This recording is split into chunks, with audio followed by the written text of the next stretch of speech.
Thank you. Of course. Oh my Thank gosh, you, what a Barb. beautiful. I love those questions. What does my heart need to hear? What does it need to say? Truly. That Thank is you. beautiful. Thank you, Tom. Thank you course. so much. Sure. So, get us going here today. Let's get us started. Well, just by a brief introduction, right? Barb and I are so grateful to be sharing the platform here with you today. As we may have noted, we truly are dear friends.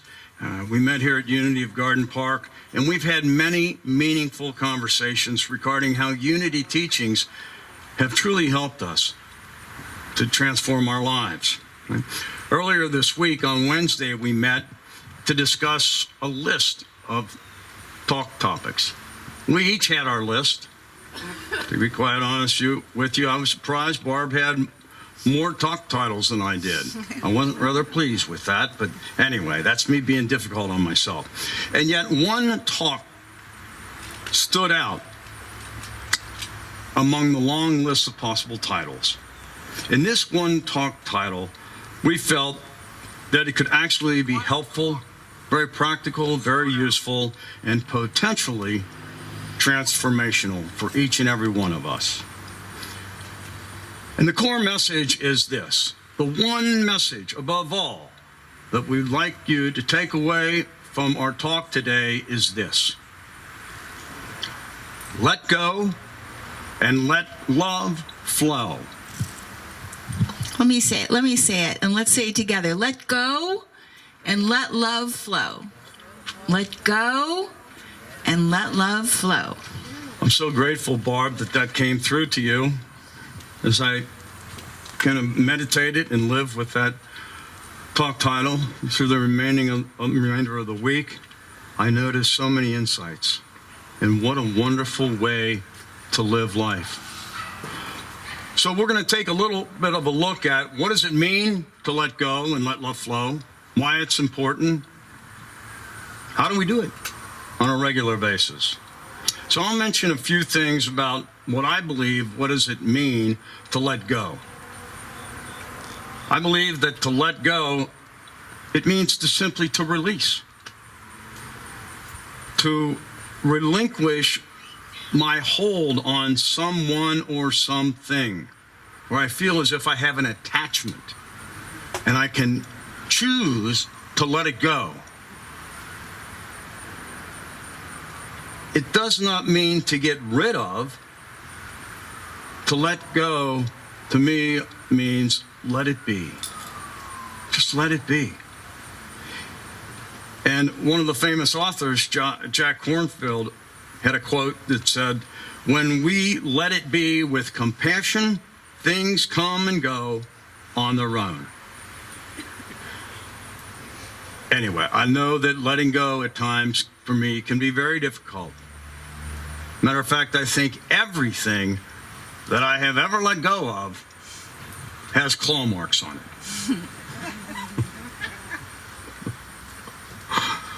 But it's a practice. Barb, anything for you? What does it mean for you? I loved how you described that. I do. I just, we all know what that means now, just if we didn't already, of what it means to actually just let go. And so, I guess our next question is why was it important to do it? Well, or let me interject here first. What are we letting go of? I mention that. Let's talk about that first. Because when we let it go, well, what? What am I letting go of? Right? We talk in Unity here about letting go of anything that gets in our way that keeps us from feeling the presence of God. Boy, that's beautiful. Well said. Thank you, Barb. Absolutely. It's getting rid of, also for me as well, it's just said a different way. Get rid of any of those false beliefs, any of the thoughts, feelings, things, or people that no longer serve my highest good.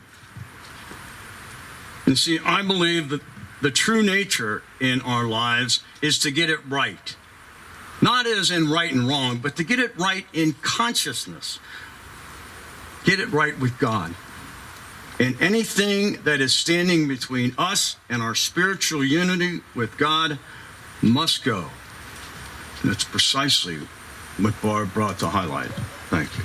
Yes, it's got to go because we want to be who we really are. And the only way that we will get there to really remember and be who we really are is to let go of these things that block the flow. Yeah, be the best person, or as we say in Unity, to be the best Christ that we can be. That spiritual perfection inherent in all of us. Yeah. Pardon me. So to your point was you had the question. Why is it important? Like, we just need to know we're touching on it because we can't be who we truly are. There are other points that we want to make on why it's so important that we do this work. Well, as many of you know, I'm sure, that I think it's important for our emotional and mental well-being that as we hold on to those things that cause us anxiety or pain or suffering, right, those are very harmful to our health, our physical health, right?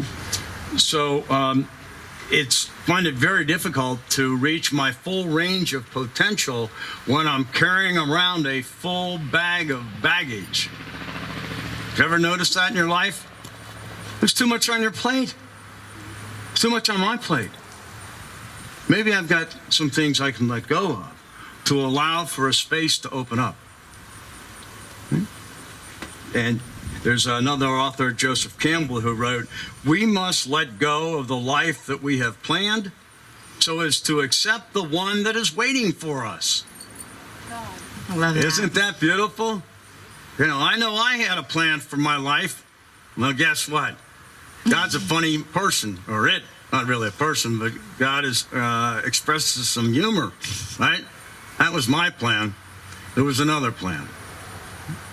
I think too, Tom, why it's so important is that when we block that flow, that substance, that divine love that we are, then we are not able to really fulfill what we're here for. We don't get to experience it. In a way, we're blocking God. We're not letting God can only do for us what he can do through us. And if we've blocked it with resentments and ugly thoughts and negativity and all of those things that get in our way, we can't let our light shine. And no one else can see our light because you can't get to it.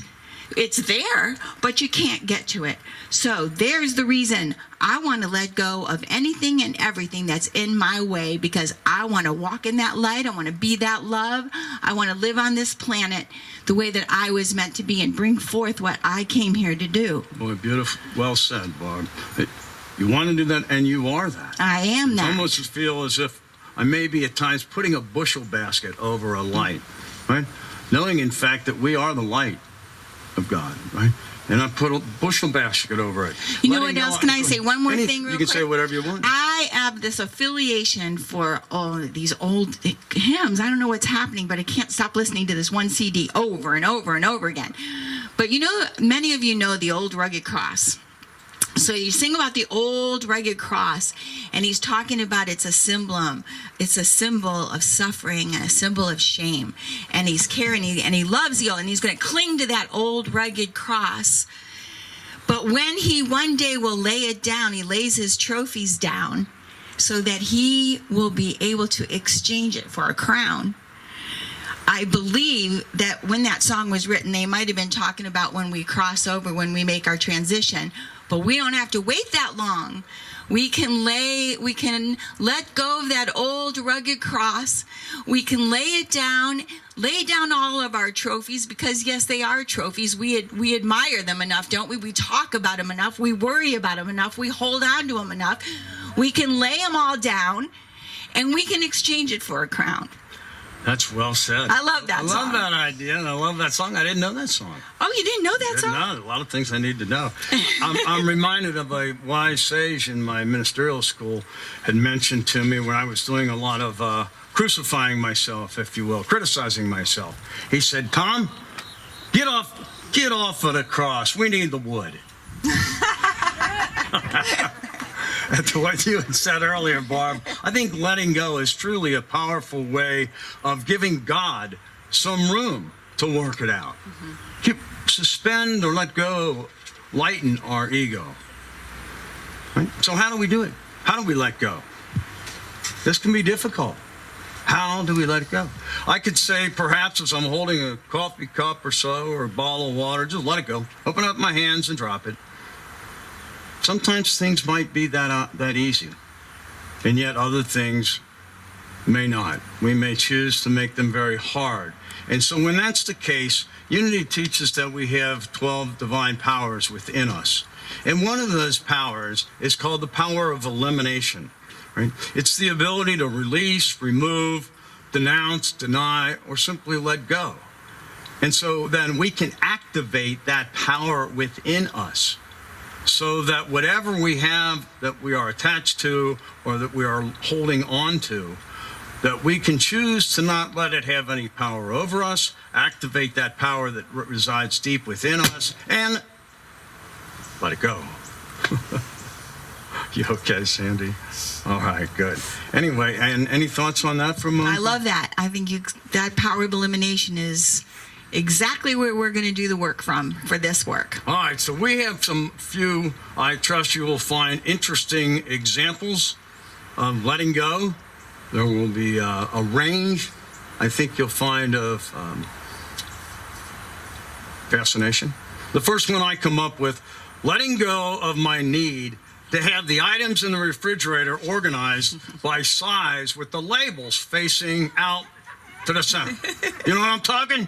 Or you cannot put a small or little height item on a shelf that allows for a tall piece. I've been talking to Trina about this for years. She's not getting it. And in a very similar way, my closet is set in a way in which I have a way in which I still am having it difficult to let go of putting hangers in the right side of the shirt, hanging shirts 1 inch apart, pants 2 inches apart, and suits 3 inches apart. She thinks I'm crazy. She's probably right. She does somewhat similar, but not exactly. But to give her full credit, she cares more about our relationship than the energy I put into this sense of having order. I think I want to put this sense of order in my life because there are things I feel as if I can't control on the outside, and that's really the issue I need to address to help me let go. Do you have anything on another example? We'll share examples. Well, I know that we were one of the ones is that all the trying, right? I don't know how you all have tried in your life, but I've always been trying to be a better person, trying to be kind, trying to be good, trying to be loving, trying to be loved, trying to be loved, trying to be loved, doing for others, overdoing for others, but I wasn't doing it. I mean, you might say, well, what's wrong with that? You're doing good things for others, but I was doing the good things for others so that I could be loved instead of doing good things for others from that love. And I wasn't able to get to it because of all the trying. And I know if that's not your way of trying, I bet you have lots of other ways in which you are exhaustingly trying. Tom, give us one of your tryings, because I know you got one. Oh, let's say perhaps doing my best at feeling as if I'm a perfectionist. How about that? Been with me a long time in my life. Feeling as if I have this sense of perfection, then perhaps I'll receive some approval, acceptance, and love. When in fact, the irony is, the holy idea is I am perfect in my imperfection. And so are each and every one of you. But you don't get to see that when you're so busy trying to be perfect. Trying to be perfect. And some people do it by overachieving. The more they do, then they'll be worthy. Or some people might do it by always looking for a partner. When I find the love of my life, then I'll be loved. Or they might look for it when they're trying to learn everything and be the smart one. I know everything I can. It's knowledge that's going to make me worthy. That's going to make me feel safe and feel secure. Or they might think about I constantly need to go over everything that I have done wrong so that I can constantly correct myself. It's exhausting. Some people even have to be tough and hard nosed so no one can hurt them. Oh, sure. That's the way they roll. We all have those things that we do when we're trying to find what we already have.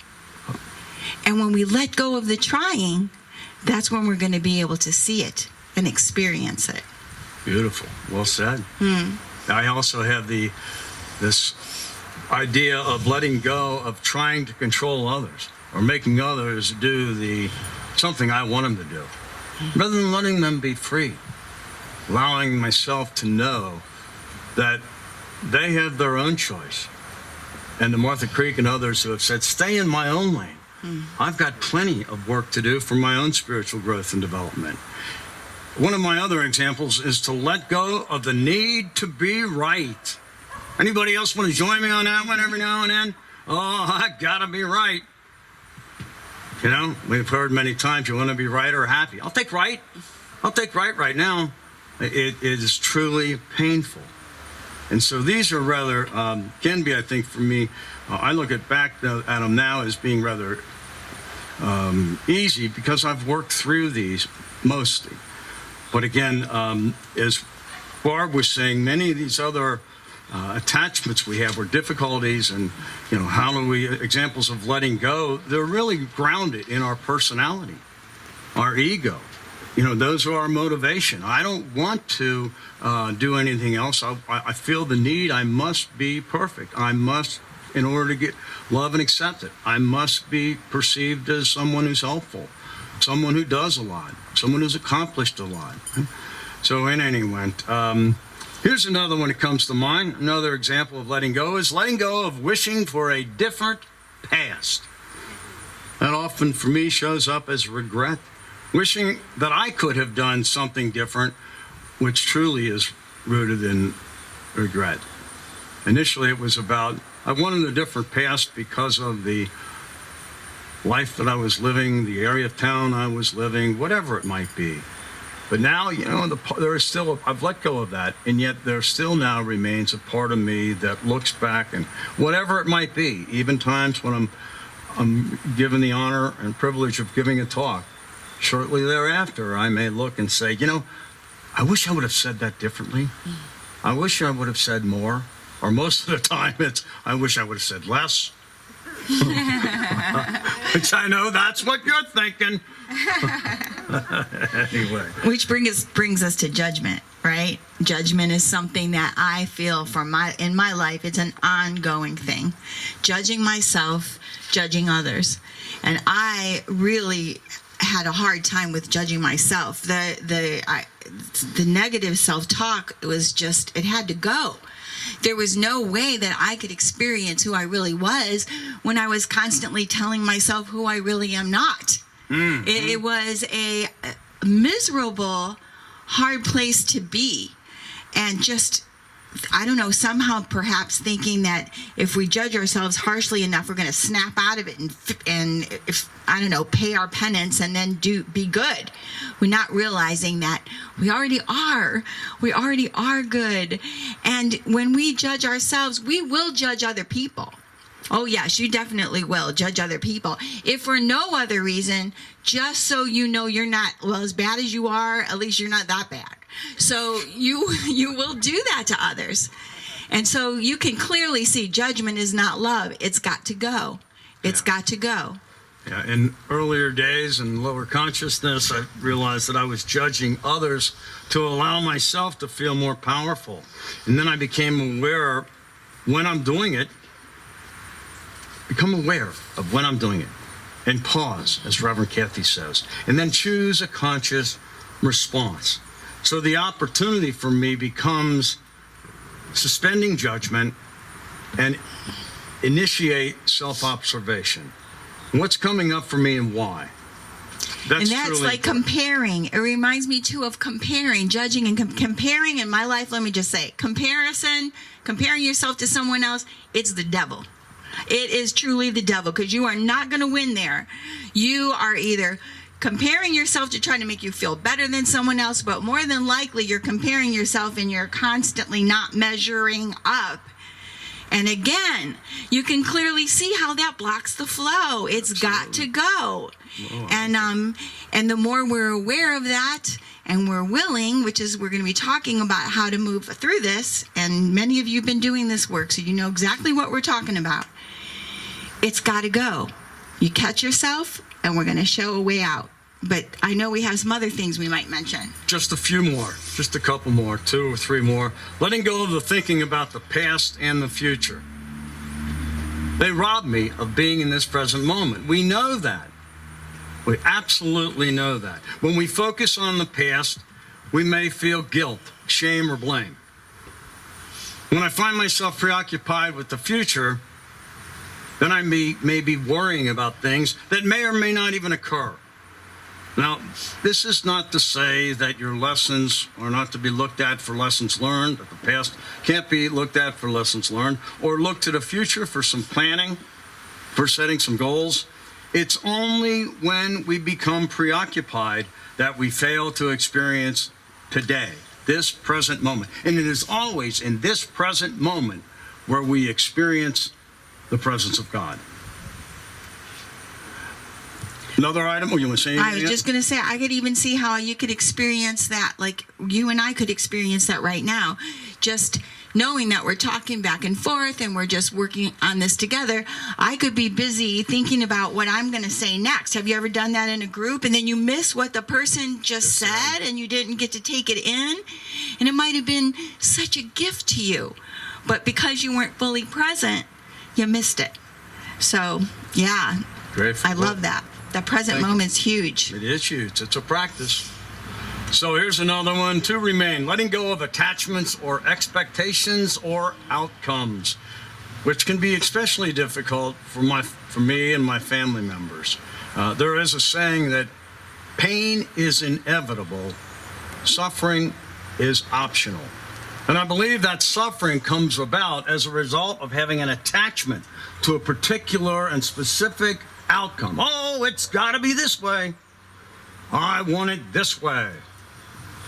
And then don't we know, lo and behold, it doesn't turn out that way. And we're all disappointed because we've set up a different expectations. And then we find up down the road, lo and behold, we're blessed by the divine Spirit of God because something better has come into our life.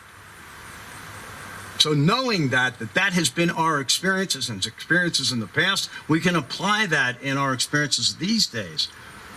And as we begin to receive our expectations not met, choose to let them go or lighten up on them. Loosen the grip of our attachment and begin to become open, as you say, to receive the gifts of God that are on their way, that are in the process of becoming aware of present. You know what comes to me for that? I've always been really good at figuring out movies.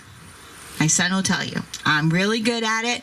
I can put the parts together and figure out how it's going to go. It drives my husband crazy. I'll be like, if I'm not supposed to know that uncle's the one who did the killing, well, I've got it. And so I do that a lot in life. I think I know how it's supposed to go. And I went to a workshop, and it was more of an emotional healing kind of a workshop. And this guy that was leading it, he really caught on to me because he saw me doing it over and over again. And sometimes I was missing what was happening because I was figuring it out. And so as we were doing the activity, he came up behind me, and I heard this little, this little voice in my ear say, "Stop trying to figure it out." And I held on to that. Stop trying to figure it out. Know and let go, and it's going to proceed in divine order. If you are holding on to that kind of behavior, we're missing out on the acceptance and the joy of divine order. We're trying to interfere with it. It's going to happen anyway, but we're fighting against it. Perfect. It's got to go. Well, great example. Well said. The last one I have is letting go of any sadness that I have, that I can't do as many things as well as I used to be able to do them. That can be a difficult experience, noticing in many aspects of my life, I'm not able to run as quick and as long as I used to.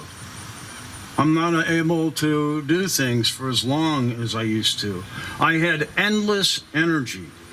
Now, there's periodically throughout the week, I notice that I get a little tired. And it truly is nearly, or I can make it alarming. And yet, I can also be gentle with myself. Be kind and gentle to myself. That this is a process of aging in grace. This is another phase of my life, and perhaps there's different aspects of life that I can now experience that I didn't take the time when I was in the hurried busyness of doing things more quickly. But it is still, nonetheless, a sadness, and I can let go of that and have also, or at least have some of that, but balance it with the joy of living the life I'm living now. And I know that I am truly grateful and I am truly blessed for where I am and what I'm doing in these moments, without a doubt.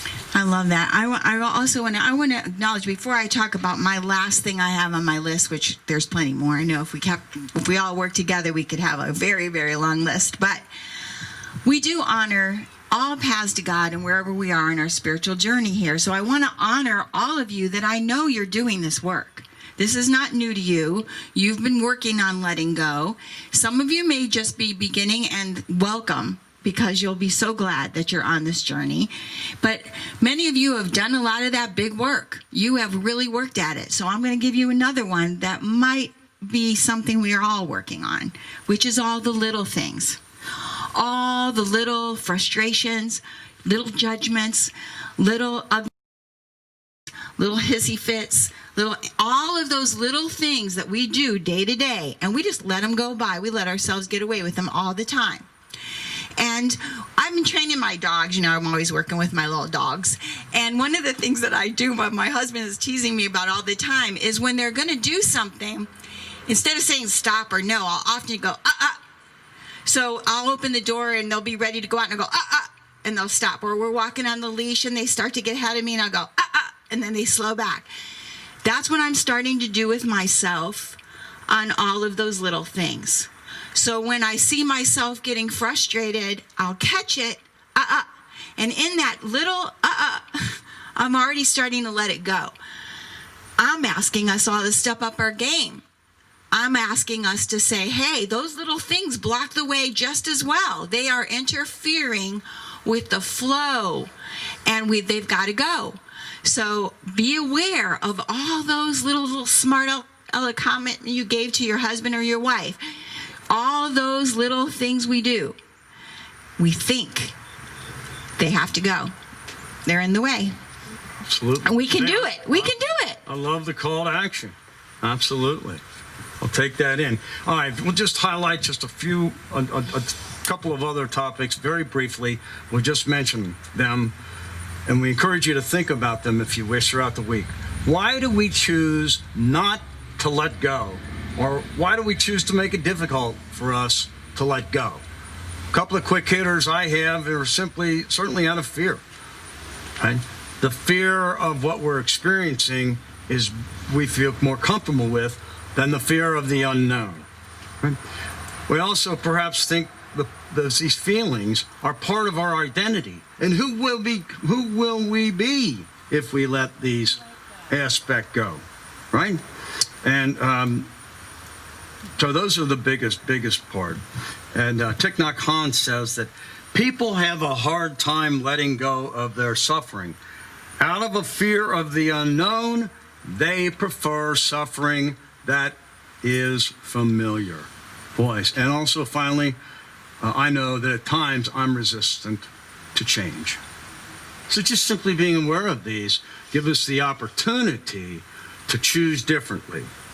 You have a few on why we... Well, I just want to reiterate, I think it's all basically without a doubt about fear. We're fearful that if we let go of it, what will happen? If I let go of this obsession I have about my weight, I will probably gain 100 pounds. If I let go of worry, my loved one might have more problems. They need me to be concerned and worried. It's about fear. And that fear will block our way every time. All right, so how do we let go? It takes a willingness. It takes courage. We realize, as written in the A Course in Miracles, that the only meaning we have given, or the only meaning that things have, is the meanings that we have given to them. And then we also go into the silence regularly. We listen to the voice within for guidance. We practice mindfulness. We can perhaps do some positive re-imaging. We can do some healing work. These are all ways in which I think that we can, that we can really let go. These are ways that have helped me let go. You may have a few others. For me, you taking us in the silence today and asking those two questions, what does my heart need to hear? What does my heart want to say? The answers are there. Your own personal plan is there. The way to let it, that it will unfold will be perfect for you. You can hear something that someone else does, and it might resonate with you, and you might want to try it. You might want to work on it. It might call your name. That's how I always say it. It calls my name. Mm-hmm. But when you come from within, you will be led to the things that call your name. You will be led to a procedure that will help. You will be led to a person who has some wisdom for you. So always, always, always go within, and the answers, it'll be easy. It might be painful. It might cause a little bit of angst as you're working through it, but the plan will be easy, and you will walk through it. Without a doubt. You reminded me that about 15 years ago, I was struggling with quite a number of things, and I planned for 3 months and then actually conducted a 3-hour surrender ceremony in my house to let go of all of the emotions, all of the fears and anxieties and troubles that I was having, and I felt so free afterwards. So it takes, I believe, for me anyway, a conscious effort to let go. All right, well, we know, I just wanted to mention, we couldn't talk about this without injecting the concept of love. I just simply wanted to highlight it. It is important to remember that love is who and what we are. Love is our very essence. And so if love is our very essence, then we always have enough love within us to deal with any relationships and experiences in our life. So as we look at these experiences of letting go or challenges, I encourage you to consider offsetting them with the awareness of who and what you are, and embrace and live love. I've found out personally, firsthand, that love never fails and love never ends. So that's all I have. We might want to end in anything else particular. Just when we're walking in that love, when we start to let go and that love starts to come through us, oh my goodness, such a joy experiencing your real self. It's a joy, a peace. It's that peace, that path of all understanding. It is claiming, allowing, being who you are meant to be on this planet. There's just no other way to explain it except that we need to experience it, and we've all experienced it. Yep.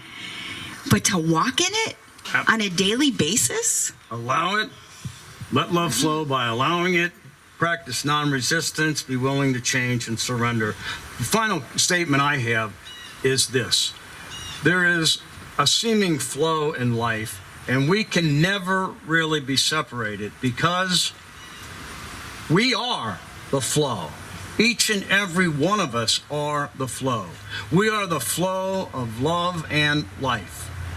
And with that awareness, I consciously choose to move into my experiences of life.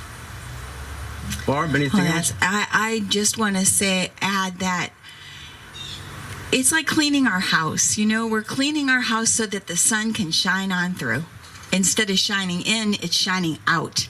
And I've been working on this for a long time, as long as I can remember, really, of letting go, but very diligently the last 10 years. And all I can tell you is that I found the love before situations changed. I let go first. Someone in my group, I have a group that I love so much, and in that we basically came down to this. It's a decision. I made a decision. I made a decision that I was going to let go of all of this one step at a time and continue to work on it and continue to work on it and continue to work on it. And I continue to work on it. But I did it when I was walking through it and made that decision. My life was not a bowl of cherries by any means. I was in a lot of pain and worry and concern, and I had to let go of all of that. And what I'm telling you right now is I'm so very grateful to be able to tell you that these things we talk about, I'm experiencing on a daily basis, day after day after day. I am walking in such a joy. I can't stop saying thank you. I'm watching my family doing the same work. I'm seeing it in each and every one of you. I'm walking on sunshine. And I feel like I am living heaven on earth. And I believe there's no doubt in my mind that it's this place, these things that we're learning, taking these with us and really doing them and practicing principle number 5, where we walk the walk. Doing that, we will live heaven on earth.